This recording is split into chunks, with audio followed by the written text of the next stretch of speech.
So to be honest with you, whenever you look at these matches, it's almost only worth looking at matches going second, because going first, you really do have such a tremendous advantage. And you know, the way that Ravensburger is trying to address this with the whole, you get 1.5 points if you win a game 2 and 1 point if you win game 1, I think does help to offset this problem a little bit. But nonetheless, I'm still going to show you this match because it shows you why this deck can be so strong into something like Amber Steel Song still, because this deck is very popular. Obviously, it won the AK, it won against other Steel Sapphire lists, and this person is actually playing the AK list, I believe, with the Queens, and probably no Beast Tragic Heroes. So, as I explained in my deck profile video, which again is linked in the description, the turn 1 hook into Smee is a really strong check to aggro threats. In this particular instance, I mulligan pretty aggressively. Obviously, I think I mulligan 6th. I'm okay to quest here because if they want to trade Queen into Smee, obviously that's an advantage for me. They need another character on board that has the ability to challenge in order to get the utility of Queen. So I was safe questing for 2 there. I'm not going to quest with my hook because they would definitely challenge it there and out it. But they likely will just opt to pass here and keep the aerial on board. Now again, we're really behind in cards because we're trying to aggressively ink in order to, either cast a whole new world if we draw one, or the opponent cast a whole new world. But like I mentioned in the deck profile video, we only play 3 whole new worlds, and Hiram is actually one of our primary draw engines in this matchup here. Unfortunately, we do need another item, and here I'm thinking if it's worth inking the Cogsworth, but again, like I explained in that deck profile video, Cogsworth is the card that really helps you beat other steel decks, right? Unfortunately, I think I inked a Benja early on, and now the opponent is starting to drop down those flutes, and that could be a bit of a problem for us. We ended up not questing because now that the opponent has the aerial on board, they can quest with the Queen, boost the aerial, reduce the Smee, and take it out for free. Unfortunately, they end up having the songs to take it out anyways, and now I look like I'm in a really bad position. And this is the, I guess, the consequence of not being able to like shift tink, and cast the Grab Your Swords, or shift tink and attack right away, right? Like I explained in the deck profile video. So we're pretty behind here, but the top deck Popsicle like really saved us here. And on the draw 2, we're probably going to look to drop the Cogsworth. The Tematoa is pretty far away, so it's pretty obvious to ink that. And yeah, Cogsworth is really our only play. There's no real point in doing the Develop Your Brain and the Mickey, but here you can see how Steel Song was, really, really strong with that Bare Necessities. And I've talked about this in other videos, how powerful Bare Necessities is. It literally ripped away the Grab Your Swords, which could have really helped us get back into the game. Not this turn, but singing it next turn and maybe drawing into a Tinkerbell here. So as expected, the opponent is the one that aggressively played the whole new world, and that's actually really good for us here. And now we have the Tinkerbell and the Grab Your Swords in hand, and we just hope the opponent doesn't cast another Bare Necessities here. But yeah, we didn't lose anything too threatening. Now they have aggressively gone into their flutes. And again, this is something I talked about in the deck profile video, but if I was in my opponent's position, you just Bare Necessitied me. You knew what I had in hand. I guess, yeah, we drew the Popsicle, which drew 1 unknown, and then Hiram drew 2 more unknowns. But the board state was, I guess, I don't know, like the whole new world helped me more than it helped the opponent, I think. But like for them to like utilize it correctly there, they probably thought I'm in a commanding board state, therefore I can cast this whole new world and refresh my hand, and I have board advantage. But as you can see here, the Tinkerbell Grab Your Swords play, like I keep talking about, there's just so much value there dealing with like early to mid game boards. And with the Cogsworth now on board, you can see all of the Steel Songs, they're doing reduced damage. And I'm going to look to get out yet another Cogsworth here because it's just going to shut down any real like advantage the opponent tries to generate. You can see here they develop a pretty weak board. They're going to try to race me with flutes, and now I know all I have to really do is fish for those Benjas, which shouldn't be a problem. I have a whole new world in my hand as well. I end up inking the Lucky Dime because in this particular matchup, I don't think I'll need it. I go for a second Cogsworth. I ink a Beast as well because, again, I just don't think I'll need it with my Hiram being my primary draw engine like I already described. We pop the Popsicle and draw 2. Still no Benja, but that's okay. We're pretty safe to quest with the Tinkerbell, I think. Yes, we do run the risk of running into a Shift Cinderella here, but I think the opponent would be more inclined to take out one of the Cogsworth if they can sing a song with it, or the Hiram because it's such a big threat. They don't end up having the Cinderella here, so they sing a song just to draw, and it deals 0 damage, right? Because again, 2 Cogsworth.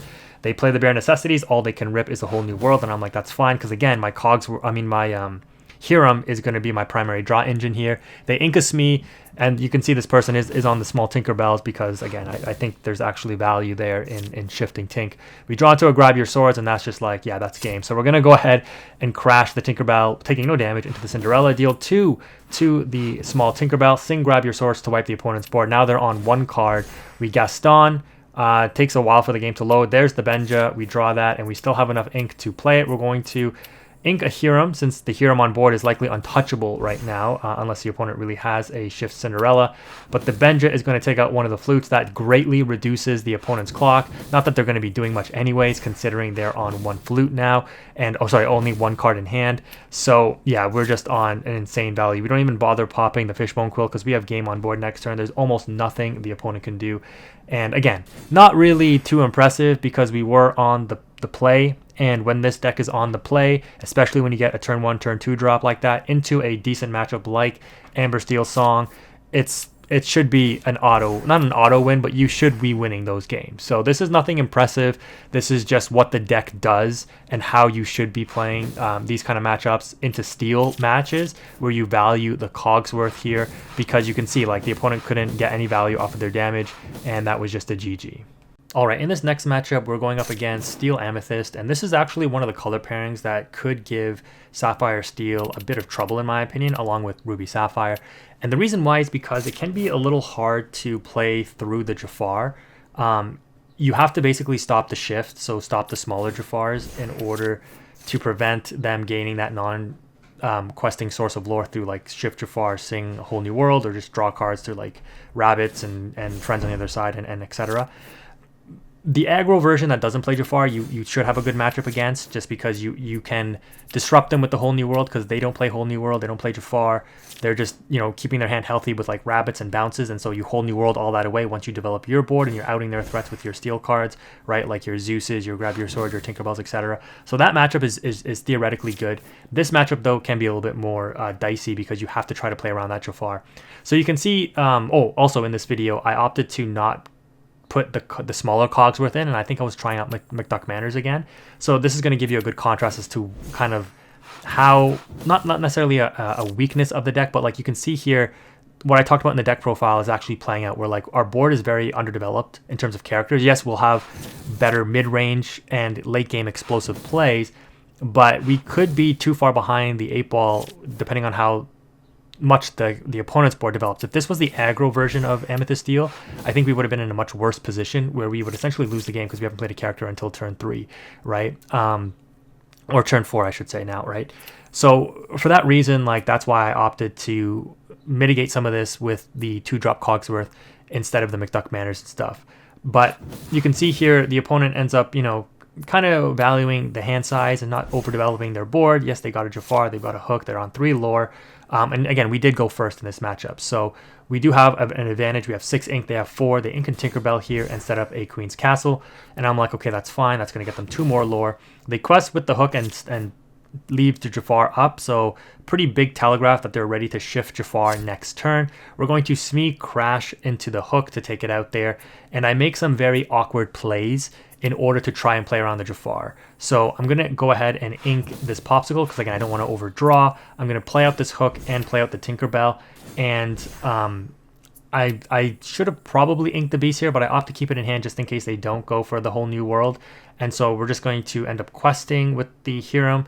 In hindsight, it might have been better to just challenge the Castle for 1, but we just pass on that, not popping the Popsicle to draw the two cards. So the opponent inks Robin Hood, and they indeed end up shifting into a Jafar, so I made the correct read there. And I'm like, okay, if they Whole New World, they gain 7 lore, they're up to 13, and I just have to kind of try to stabilize the board from there. Instead of singing Whole New World, they opt to Zeus my Tinkerbell, and I'm like, okay, we top deck our own Zeus, and again, this is why you want to play 3 Zeus, 2 Let It Goes, etc., because when you get big threats like this, where you can't out it with challenging, like you need like the Jafars, the Cinderellas, etc. You need that that big damage or that instant removal and like the let it go in order to deal with it. So we got a little lucky there on the top deck, and now we're in a pretty good state because our Hiram can pop and draw on this turn now that we have all of our ink available, and we can see what we draw into to help deal with the opponent's board. I'm guessing their last card in hand might be a whole new world. We draw into the lucky dime, which is quite interesting, but I'm at a state in the game now with this hook. I can develop both the Beast and the Benja, and I'm putting a lot of questing pressure on board because my Smee has the hook to mitigate the damage. I don't have a Cogsworth yet, and I didn't see one, I don't think, this entire match, but the opponent is not going to be able to keep up with me, and I think me outing their Jafar there really kind of soured their taste. They opt to Yzma away my hook for some reason instead of my Beast. I think they might have just given up already, to be honest. We draw 2, and just like that, our hand is massive now thanks to that Yzma. And like I said, knowing the value of the Cogsworth there, if we don't have hook, we have Cogsworth, and the Smee just continues to get tremendous value. We end up inking a whole new world with one of our Benjas there, and now we can just kind of freely quest. Is it worth popping the Fishbone Quill? I guess it is here because we still have 3 ink. See what we draw. We draw into a 3rd copy of a whole new world. We play another Fishbone, just ink it, and then I'm going to sing Grab Your Swords to just prevent them from drawing 2 off Beast, and just continue to quest with everything because now I'm in total control of this match. The Cogsworth will single-handedly win me this game now. I have the developed board and I have the Cogsworth. There's nothing the opponent can really do here. Their last card in hand, are they going to reveal it? Is it the whole new world? No, it's Elsa. Okay, wow. So potentially a big threat that could, get them back into the game, but it's too little, too late. It would have been enough maybe last turn, but they weren't on enough ink, obviously, only hitting 8 this turn. But yeah, if they quest with both of their characters, we still have enough to throw. Yeah, so yeah, okay, yeah, they're not even going to bother. They're going to opt to try to just deal with the board here, which outs their Beast. We draw Tamatoa, which is just like, yeah, enough, and the opponent ends up scooping because I think they realized they were too far behind. So just circling back to what I was mentioning around the Amber Steel matchup, I wanted to show you this clip where we do go second, and being on the draw in this matchup can be kind of painful because you do rely on getting tempo back with like a whole new world. We were able to shift Cogsworth in this instance, and getting that out early against the Steel matchup is really beneficial. But here you can see my opponent is actually on a more aggro build of Amber Steel using bodyguards, and that can pose a bit of a problem for us here. You can see me thinking about using the Let It Go on the Small Cinderella because I know my opponent is going to shift, and I run the risk of them shifting and singing a song. But my thought process here was that, well, if I ink the Small Cinderella, that only delays the Big Cinderella by 1 turn. They still hard cast it the following turn once they have enough ink. So I decided to hold off on the Let It Go, just having to accept the fact that my Cogsworth is likely going to get outed. And so that interaction that I talked about either in this video or my deck profile, I don't remember now, comes true, where this Steel Cinderella would likely win the game for this opponent. Being on the play, getting that wide board early, a lot of questing pressure with like the princes and stuff like that. How am I possibly going to come back and deal with this board? And I'm supposed to have the good matchup here, right? Being the Sapphire Steel player. And this is why using things like Let It Go is so important. Now, we could possibly try to Zeus it down as well and then crash our Tinkerbell, but that expends so many resources. The opponent is on 2 cards. We've already gone through 1 wheel or something at this point, and I'm just going to have to accept the fact the opponent is going to get 2 ink off of that Cinderella.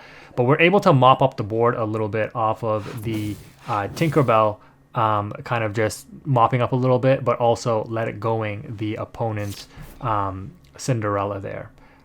Skipping ahead a few turns to the end game, you can see we're able to stabilize, and we're only on 1 lore. The opponent is effectively at 19 lore if they quest with the 2 things on board here. But they know that if they do, our Cinderella, or not Cinderella, our Tinkerbell will wipe their board out. And is it worth them trying to get to 19 to close out the game? Do they play flutes? Are they going to be able to flute for game later? They opt not to quest here, and because of that, look at what we're going to be able to do here. We play the Popsicle, pop it with the Hiram to draw 2, and we draw into the Grab Your Swords, which wipes the opponent's board. Now we're in total control. We can start questing with our stuff here. Drop the Tamatoa, which is going to be able to grab back a Lucky Dime that was discarded off of a Bare Necessities, and we just go completely wide on the board here. Next turn, we're actually going to be able to quest for game with a unique little sequence using the Lucky Dime. The opponent's in top deck mode. Even if they top decked a whole new world, there's likely nothing that they can do. They're on the Kronk, which is kind of interesting here. But what we're going to do here is activate both of our items. We're on 3 ink left. We're going to quest with the Tamatoa for 3, get back the Popsicle, which we're going to be able to drop. And now the Tamatoa is questing for 4. So now we can Lucky Dime it to gain 4 lore, go up to 15, and just quest for gain. And just like that, you can close out a game with Lucky Dime so fast, even though we were on 1 lore just a turn ago.